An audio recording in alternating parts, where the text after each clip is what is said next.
우리 함께 봉독한 말씀을 가지고 갈등의 본질이라는 제목으로 주님의 은혜를 함께 나누기를 원합니다. 여러분, 신앙생활이 뭐라고 생각하십니까? 여러분, 신앙생활에 대해 정의를 하라고 하면 여러분 뭐라고 정의하시겠습니까?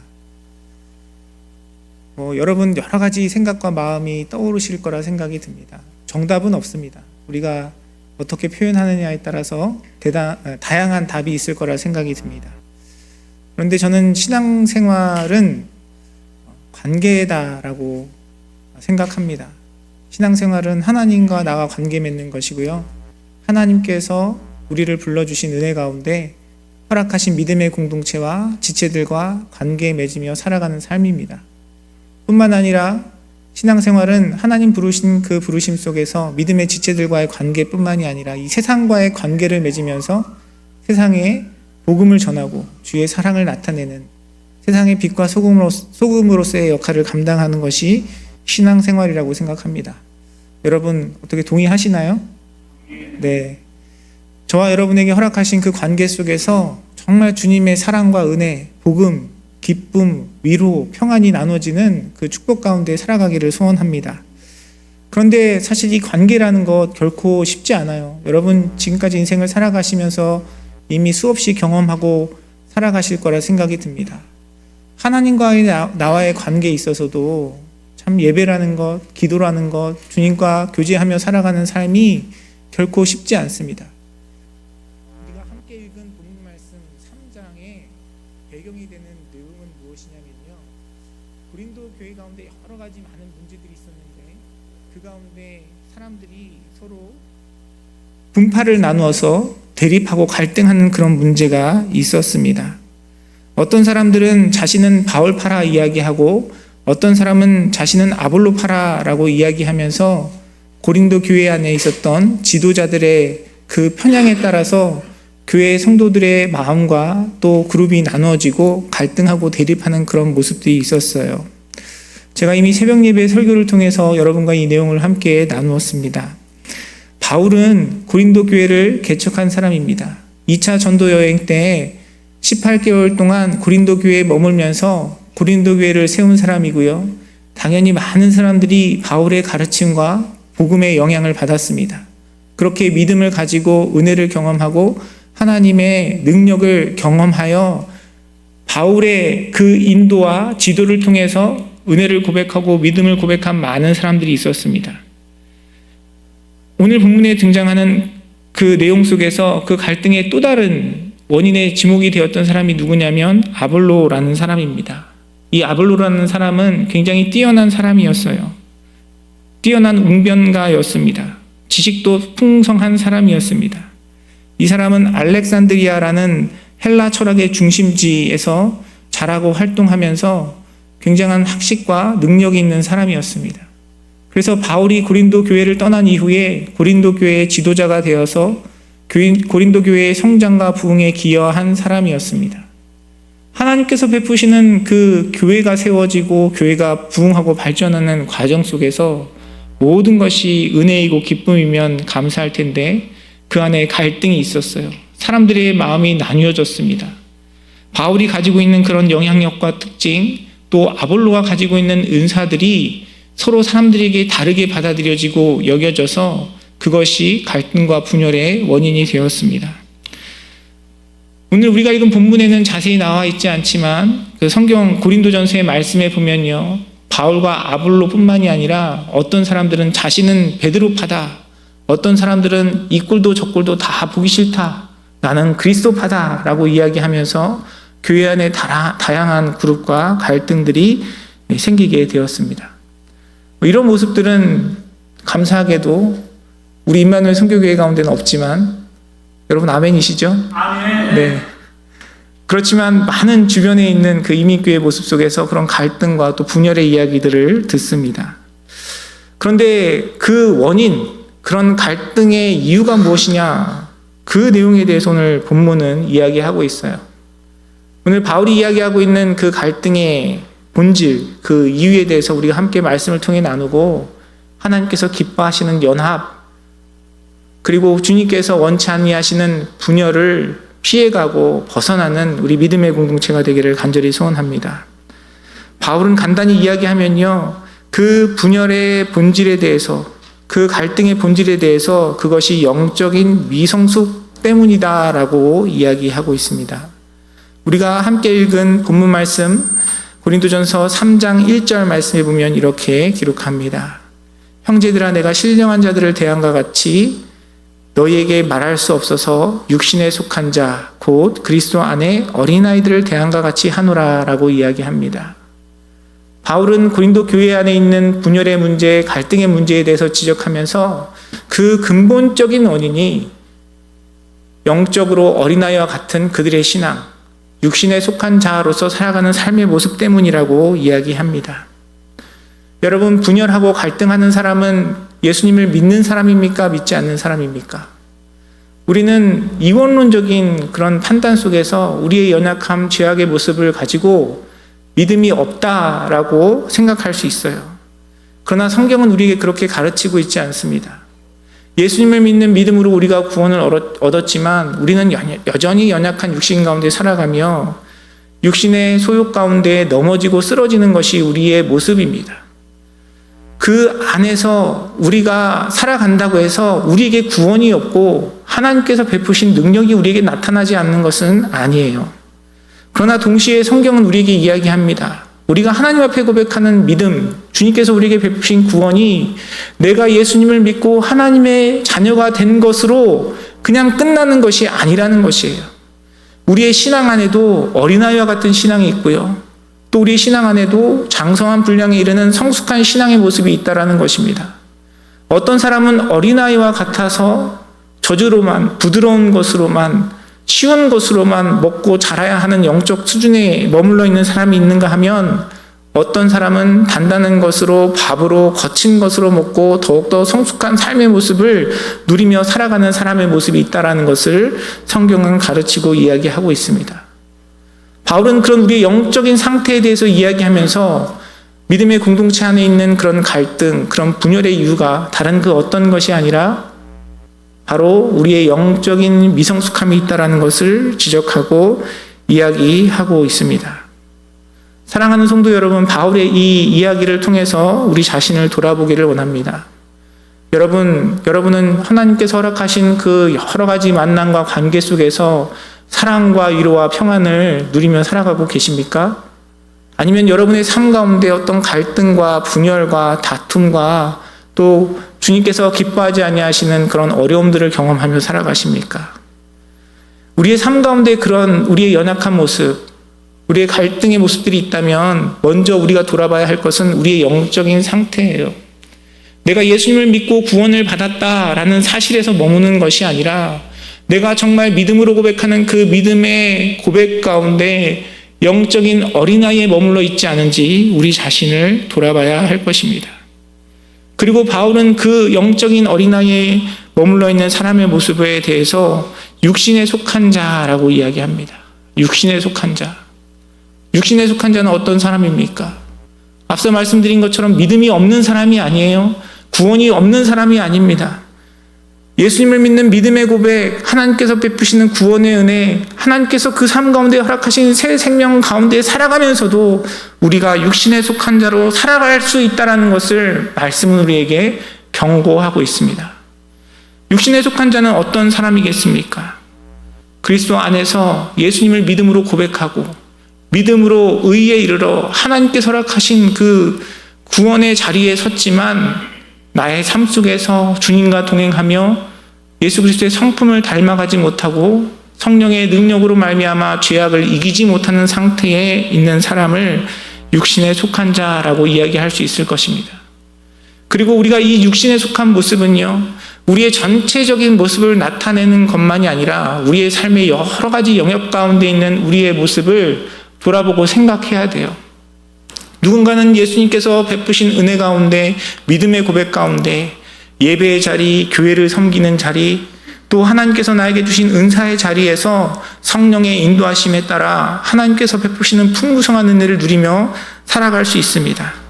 하지만 그런 하나님 앞에 섬기는 교회와 지체들을 섬기는 그 자리에서만이 아니라 하나님 우리의 모든 삶의 영역에서 가정에서도 일터에서도 하나님께서 우리에게 허락하신 모든 생명의 순간 가운데 성숙한 자리에 이르기를 원하시는데 우리의 삶의 어떤 한 영역에서만 주님의 은혜를 누리고 다른 한편에서 하나님께서 베푸시는 은혜와 능력을 누리지 못한다면 그 영역에 있어서는 우리는 영적으로 미숙한 자로 육신에 속한 자로 아직 성장하지 못했음을 우리가 깨닫고 인정해야 하는 것이죠. 사랑하는 성도 여러분, 저와 여러분의 삶 속에 우리의 삶의 모든 영역 가운데 믿음 안에 육신에 속한 자의 자리에서 벗어나서 영적인 성숙을 이뤄가는 저와 여러분의 삶이 되기를 간절히 소원합니다. 특별히 오늘 본문의 배경이 되는 고린도 교회 안에 있는 문제, 그들 안에 있는 갈등, 그들 가운데 있는 분열의 문제를 보면요, 그 고린도 교회에 있던 사람들은 자신의 육신의 정욕에 이끌려서 그것의 지배를 받아서 자신의 그 인정의 욕구, 자신을 드러내고자 하는 그 욕구를 제어하지 못하고 분열하였음을 우리는 확인할 수 있습니다. 여러분, 좋은 사람, 나쁜 사람의 문제가 아니고요, 사실 우리 모두는 다 내가 인정받고 싶고 다른 사람에게 어떤 영향력을 나타내고 싶은 그런 우리의 존재의 욕구가 다 그런 존재의 욕구들을 우리가 다 가지고 있습니다. 중요한 것은 그것이 우리가 믿는 믿음의 고백 가운데 하나님의 인도하심에 따라 다스려지고 그것을 이기고 그 안에서 훈련되어야 한다는 것이죠. 저와 여러분의 삶 가운데도 우리의 마음 가운데도 다 누구나 그런 욕구들을 가지고 있어요. 그러나 성경이 우리에게 이야기하는 것은 우리의 인생이 그런 욕구에 이끌림을 받는 삶이 되어서는 안 된다는 것입니다. 내가 고백하는 믿음의 고백 가운데 그 욕구들이 다스려지고 제어가 되고 육신의 욕구에 따라 결정하고 판단하고 행하는 삶이 아니라 나에게 주신 성령님의 인도하심에 따라 행하는 삶이 되어야 된다고 성경은 이야기하고 있는 것이죠. 하나님의 은혜 가운데 최근에 우리 교회에 하나님께서 새로운 또 성도님들을 많이 불러주시고 또 새가족들을 허락해 주셔서 지난달에도 그렇고 또 어제도 새가족 환영회를 하게 되었습니다. 제가 우리 새가족분들과 교제를 하면서 그런 질문을 드렸어요. 이만을 선교교회에 처음 왔을 때 기억에 남는 사람을 적어보시라고 이렇게 질문을 드렸습니다. 여러분, 누구의 이름이 가장 많이 나왔을 것 같으십니까? 네. 그러면 좋겠지만 제가 아니었어요. 네.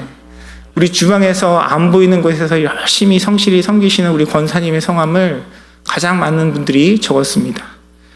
제가 그렇게 질문을 드리고 한 분 한 분 답을 이렇게 확인하며 내려가는데 우리 장로님 성함도 나오고 우리 찬양 인도하시는 목사님 성함도 나오고 또 우리 교회를 섬기시는 전도사님 성함도 나오는데 제 이름이 하나도 안 나오는 거예요. 네. 여러분, 그 상황 속에서 제 마음이 어땠을까요? 네. 감사한 마음이 들었죠. 그런데 이게 뭐 한 번, 두 번, 세 번까지는 괜찮았는데 어제 모인 분들이 20분이 채 안 됐는데 10명이 넘어가면서부터 뭔가 마음에 조금씩 불편함이 느끼더라고요.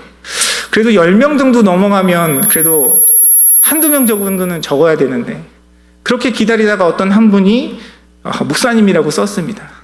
그런데 알고 봤더니 그 목사님도 제가 아니더라고요. 제가 우리 교회 사역하기 이전에 우리 교회에서 신앙생활을 하신 분이 그 다른 목사님을 의미하면서 쓰셨어요. 하나님께서 불쌍히 여기셔서 그 내용들을 함께 다 나눌 때 제 이름을 쓰신 분들이 다행히 몇 분은 있었습니다. 제가 그것을 경험하면서 제 마음을 다시 돌아보게 됐어요. 제가 여러분 앞에서 오직 주님께 영광, 교회의 머리는 예수 그리스도시다 라는 고백을 하지만 저도 모르게 제 안에 있는 저의 욕구를 발견하게 되었습니다. 단지 교회 안에서 성도님들과 교제하는 그 내용 가운데 교회에서 가장 기억에 남는 사람의 이름을 적는 것이 아니라 어떤 사역의 자리에서, 섬김의 자리에서 담임 목사로서 하나님께서 저에게 주신 권위에 위협을 받고 누군가 그것을 인정하지 않고 또 그 질서들이 무너진다라는 생각이 들 때 저도 모르게 제 마음 가운데 있는 불편함과 감정들을 고백하지 않을 수 없어요.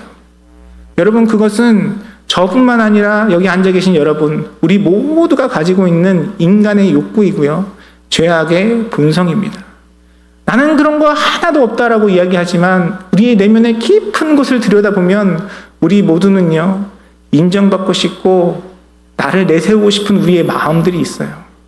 우리는 그런 마음 속에서 정직하게 그것을 인정하고 단지 그 육체의 소욕에 이끌려 살아가는 삶이 아니라 나에게 주신 주님의 말씀, 성령의 인도하심에 따라 살아가는 삶을 위하여 우리는 끊임없이 우리 자신을 돌아보고 훈련하며 예수님의 형상을 닮아가고 성령님의 인도하심에 순종하는 삶을 훈련하며 자라가는 것입니다.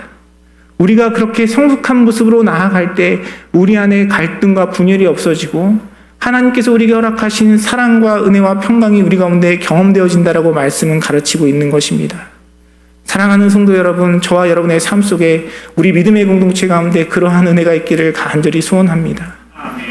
나는 그렇지 않아요. 나는 그런 사람이 아니에요. 우리는 그 교만함에 머물러 있을 때 어느 순간 나도 모르게 나의 육체의 소욕에 지배되어서 그 상황 가운데 성령님의 인도하심이 아니라 육체의 소욕에 끌려 살아가는 사람이 될 수밖에 없어요. 우리의 연약함을 주님 앞에 진실된 마음으로 고백하고 인정하고 우리가 그런 연약함과 부족함을 가지고 있기 때문에 끊임없이 주님의 말씀 앞에 성령님의 인도하심 가운데 우리를 돌아볼 때 우리가 그런 복된 자리에 설 수 있는 줄 믿습니다. 우리가 그렇게 성령님 인도하지 않고 하나님의 말씀에 지배받지 않으면요, 우리는 하나님께서 주시는 은혜와 능력들을 감당하지 못하는 자가 되어버립니다. 오늘 본문 말씀 2절에 보니까 이렇게 이야기해요. 내가 너희를 젖으로 먹이고 밥으로 아니하였노니 이는 너희가 감당하지 못하였음이거니와 지금도 못하리라 라고 바울은 이야기합니다. 여러분, 젖으로 먹는 것이 좋습니까? 밥을 먹는 것이 좋습니까? 여러분, 음식도 그 종류에 따라서 가지고 있는 맛이 다르고요, 영양분이 다릅니다. 갓난아이에게는 어머니의 젖이 필요하겠죠. 그런데 나이가 먹어서 장성하고 청소년이 되고 성인이 되어서도 그 젖으로만 살아갈 수 없습니다. 충분한 영양을 공급받을 수 없어요. 또 음식이 주는 기쁨도 누릴 수 없습니다. 어린아이와 같은 신앙은 하나님께서 베푸시는 축복과 은혜 가운데 우리의 삶에 허락하신 주님의 계획과 역사하심 속에서 그 은혜를 온전히 누리지 못하는, 감당하지 못하는 그 연약함에 머물러 있을 수밖에 없는 것이죠. 그 삶에 구원이 없고 믿음이 없는 것이 아니라 하나님께서 베푸시는 구원과 은혜 속에서도 우리 인생을 향한 하나님의 풍성함과 은혜를 누리지 못하는 연약함 가운데 머물러 있는 것입니다. 그리고 그렇게 육신에 속한 자로 영적인 미성 속에 있는 사람은요, 시기와 분쟁을 낳습니다. 하나님 베푸시는 은혜와 사랑의 열매를 맺는 것이 아니라 시기와 분쟁의 열매를 맺게 돼요. 여러분, 믿지 않는 사람들의 이야기가 아닙니다. 믿지 않는 사람들, 하나님에 대한 믿음이 없는 사람들의 결국은 결코 하나님 주시는 풍성함을 누릴 수 없고 시기와 분쟁을 낳는 것이 당연하죠. 그런데 그것은 믿음이 없는 사람들의 삶에 뿐만이 아니라 영적으로 미성숙한 사람의 삶 속에서도 그런 열매가 나타난다는 것이에요. 그 삶 가운데 구원이 있고 분명히 하나님의 선택받은 자녀이고 하나님께서 불러주신 그리스도의 안에 있는 사람이지만 그 사람의 모습이 그리스도 안에서 어린아이들과 같이 머물러 있을 때 그 삶 속에서 맺을 수 있는 열매는 시기와 분쟁밖에 없다라는 것을 성경은 우리에게 가르치고 있습니다.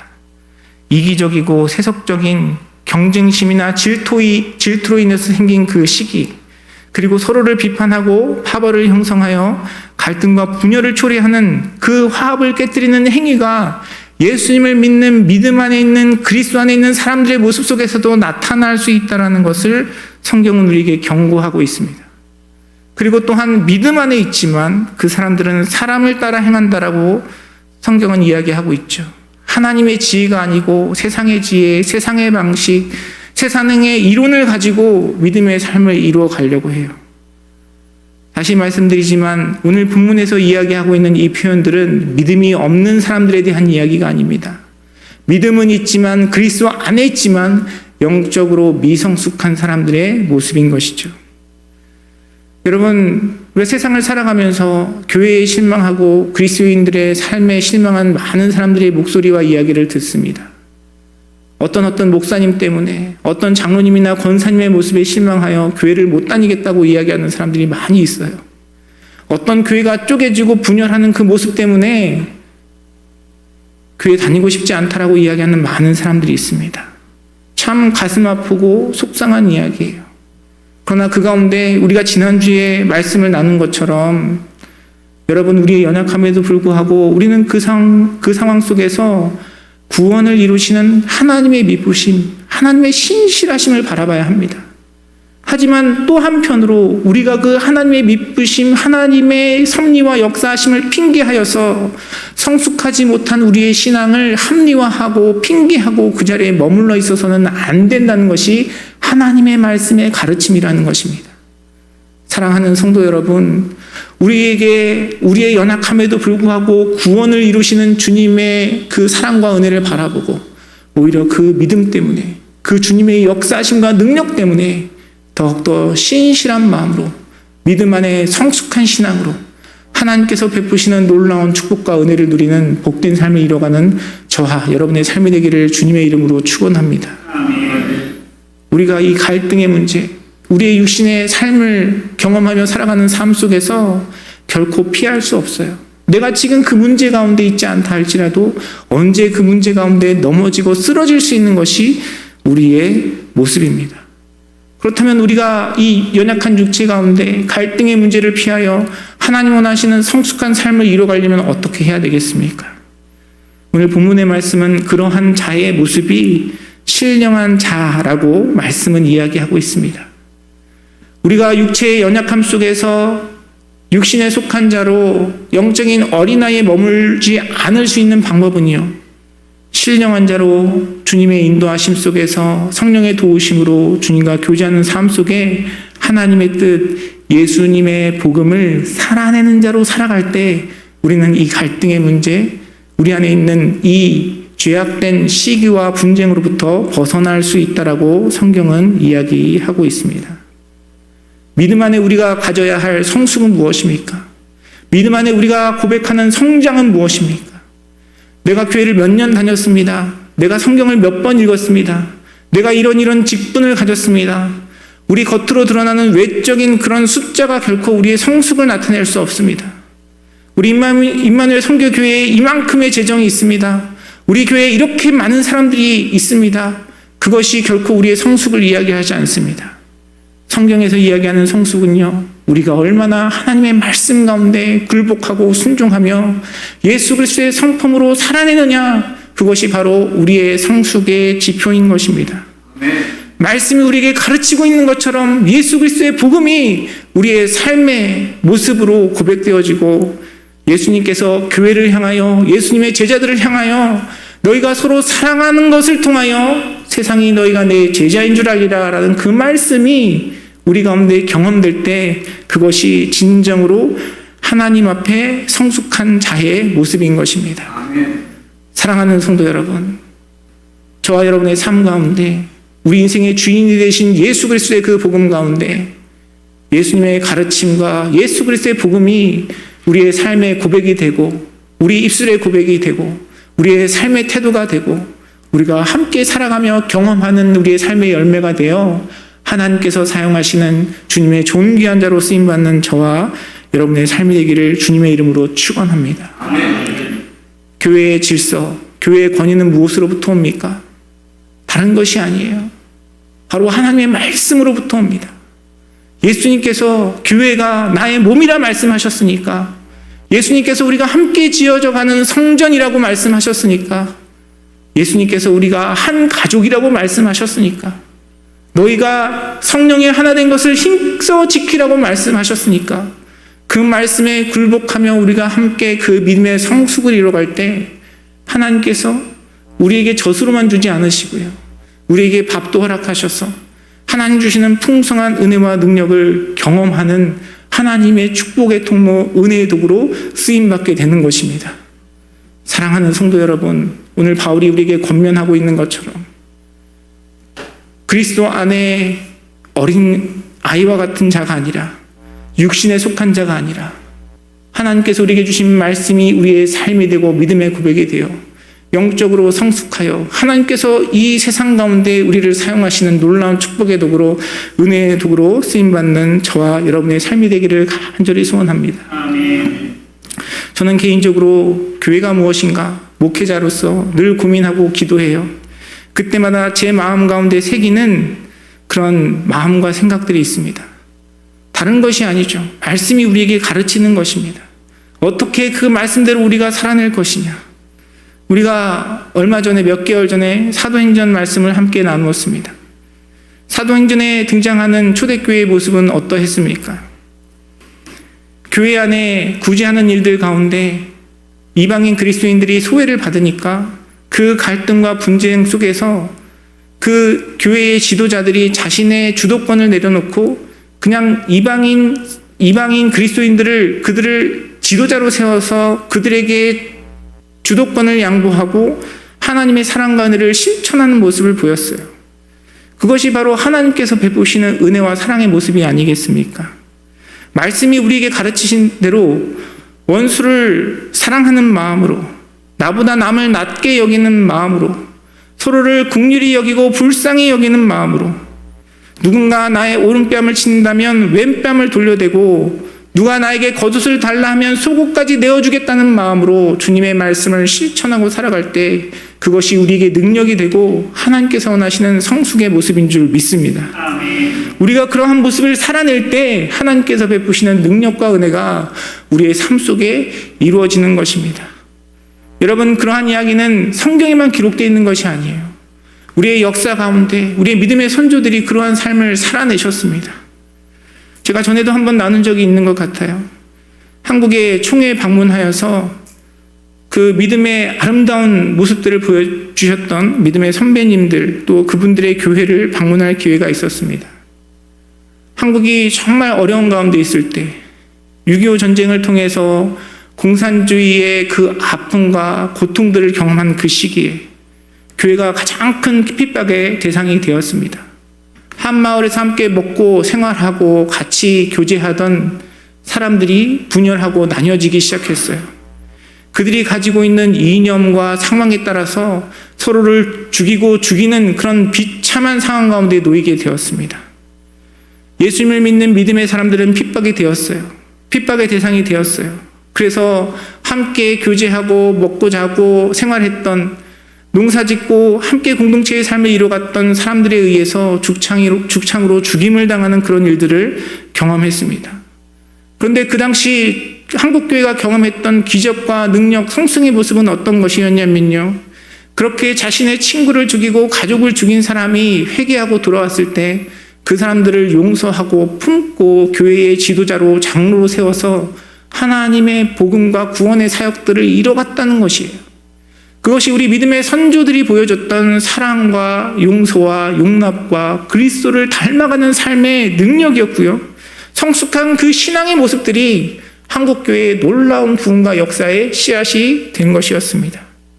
사랑하는 성도 여러분, 우리가 다른 것 그 어떤 것보다 말씀이 우리에게 가르치고 있는 것처럼 주님의 그 말씀과 뜻에 따라 죄인된 나를, 원수된 나를 위해 십자가에 죽으신 예수님의 그 사랑으로 하나 되는 저와 여러분의 삶이 되기를 원합니다. 우리가 그러한 사랑을 이뤄내고 실천하고 그 하나님의 사랑, 성령님의 인도하심이 우리의 삶을 이끌어가고 주장하실 때에 우리는 더 이상 저주로만 먹는 신앙이 아니라 하나님께서 주시는 밥으로 주님의 역사하심과 기적을 경험하는 복된 믿음의 공동체가 되는 것입니다. 분열과 다툼과 시기와 질투가 난무하는 이 이민사회 속에서 다른 것이 아니라 예수 그리스도의 복음과 말씀에 순종하여 하나님께서 베푸시는 놀라운 기적과 은혜를 체험하는 저와 여러분의 삶이 되기를 간절히 소원합니다. 아멘. 그러한 우리 영적인 성장 가운데 여러 가지 많은 장애물들이 있어요. 사탄은 우리에게 교만한 마음을 심어줍니다. 우리에게 영적인 교만한 그 마음들을 가지고 하나님의 말씀 가운데 우리의 마음을 살피지 않게 하는 영적인 나태함과 게으름을 심어주고요. 외식하는 신앙에 머물러 있게 합니다. 겉으로 드러난 나의 모습, 내가 입술로 말로 이야기하는 그 고백이 나의 삶의 진실인 것처럼 우리를 속이고 하나님 앞에 거룩함으로 나아가지 못하게 하는 그런 장애물이 되는 것이죠. 지난주에도 한 성도님과 말씀을 나누면서 그런 이야기를 했어요. 하나님께서 주시는 평안에 대해서 함께 이야기를 나누었습니다. 여러분, 우리가 교회에서 가장 많이 듣는 이야기 중에 하나가 평안이고 샬롬입니다. 하나님께서는 우리에게 평안을 주시고 행복을 주시고 기쁨을 주시는 분이에요. 그런데 우리가 하나님께서 주시는 그 평안을 누린다고 이야기하면서 내 인생의 자그마한 문제, 작은 사건, 누군가의 말 한마디 때문에 우리의 마음이 흔들리고 요동치고 하나님의 평안을 잃어버린다고 또한 이야기해요. 사랑하는 성도 여러분, 하나님 주시는 평안은요, 세상이 줄 수도 없고 앗아갈 수도 없는 평안입니다. 정말 주님의 그 평안이 내 안에 있다면 우리가 이 풍파와 같은 세상 속에서도 하나님 베푸시는 그 평안 때문에 웃을 수 있고 감사할 수 있고 기뻐할 수 있는 거예요. 우리가 신앙생활하면서 늘 언급하고 이야기하는 그 고백이 얼마나 진실되고 깊이가 있는지 끊임없이 우리 마음을 돌아봐야 해요. 하나님의 말씀 앞에서 내가 믿음이 없었구나, 나에게 사랑이 없구나, 내가 주님의 은혜가 무엇인지 몰랐구나 라는 그 진실한 고백 속에서 우리의 신앙은 조금씩 더 자라가고 깊어지고 주님을 닮아가는 것입니다.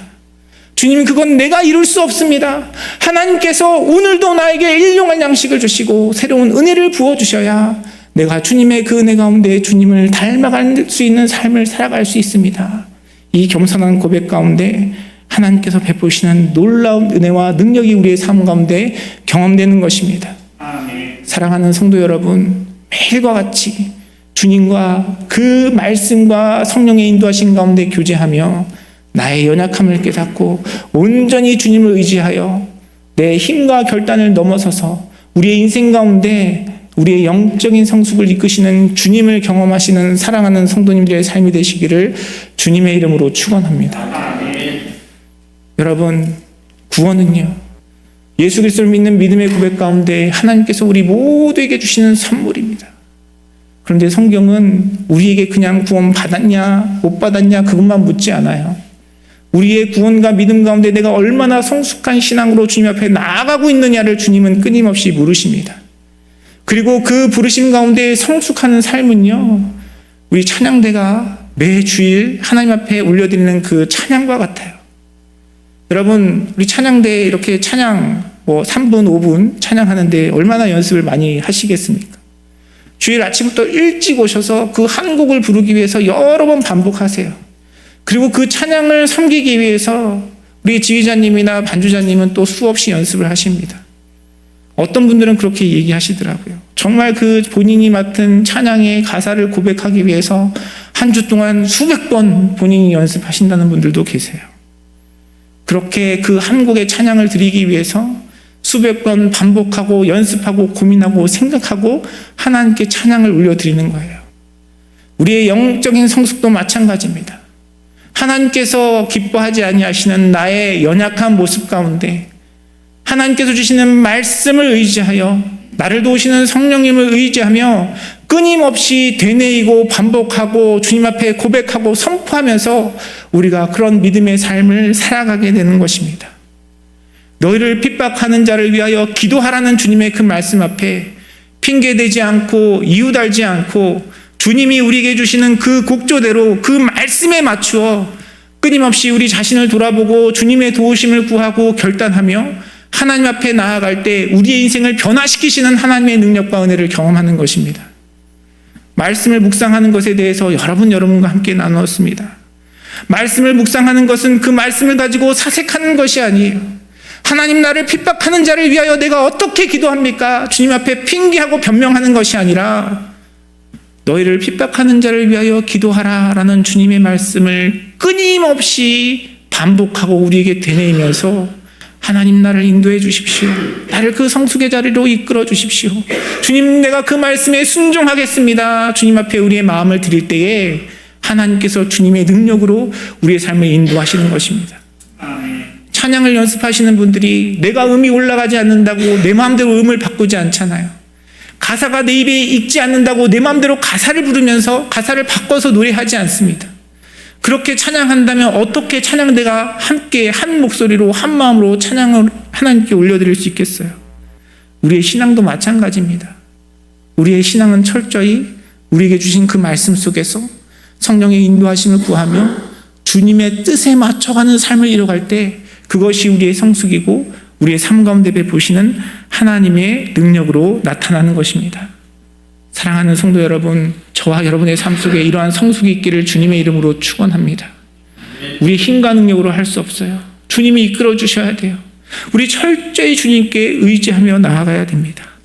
우리가 그렇게 주님 안에 성숙을 이룰 때에 우리 가운데 역사하시는 주님의 능력이 우리의 삶을 더욱더 풍성하게 하셔서 우리에게 감당할 수 있는 그릇을 허락하시고 우리가 그렇게 감당할 수 있는 자리에 설 때에 하나님께서 우리에게 밥으로 먹이시고 거친 것으로 먹이셔서 주님의 나라와 영광을 위해 더욱더 존귀히 쓰임받는 저와 여러분의 삶, 우리 믿음의 공동체가 될 줄 믿습니다. 오늘 바울이 우리에게 권면하고 있는 것처럼 주님을 믿는 믿음 안에 연약한 나의 모습, 미성숙한 나의 모습, 신령한 것으로 살아가지 아니하고 육신의 모습으로 살아가는 나의 모습은 없는지 시간 돌아보고 주님의 말씀 안에 성령의 인도하심 가운데 자라가 하나님께 영광 올려드리고 주님께 존귀 쓰임 받는 저와 여러분의 삶이 되기를 주님의 이름으로 축원합니다.